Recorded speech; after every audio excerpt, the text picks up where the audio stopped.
পৃথিবীত আৰু মহাপলৈ হবলৈ বেছি পৰ নাই।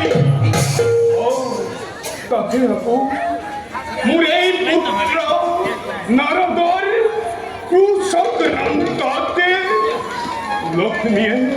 লক্ষ্মীয়ে স্বজন কৰিলে একে দৈত্য ভয়ংকৰ। সি এতিয়া তোকেই বিচাৰি গোটেই চলাত কৰিছে। লক্ষ্মী বাৰু মোৰ ওপৰত কিয় হিংসা ভাৱ উদয়পুৰ?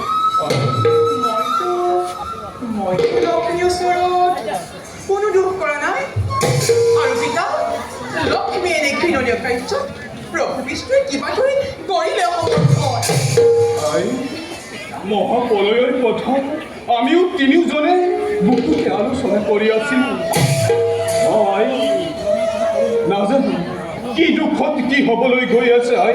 তই আৰু ইয়াত এখন দেখো নাথাকিবি।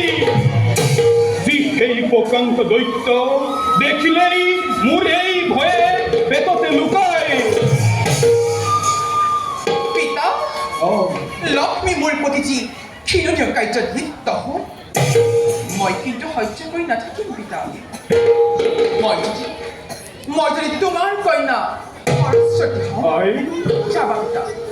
লক্ষ্মীয়ে মোৰ বুকুলৈ শ্ৰীপাদ ব্ৰহ্মখেল কৰিছে নিক্ষেপ।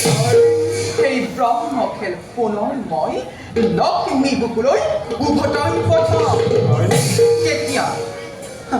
তেতিয়া লক্ষ্মীয়ে বুজিব এই জগতত লক্ষ্মী শ্ৰেষ্ঠ নে ব্ৰহ্মা কন্যা সৰস্বতী শ্ৰেষ্ঠ। পিতা তুমি মোৰ বাবে অলপ চিন্তা নকৰিবা পিতা।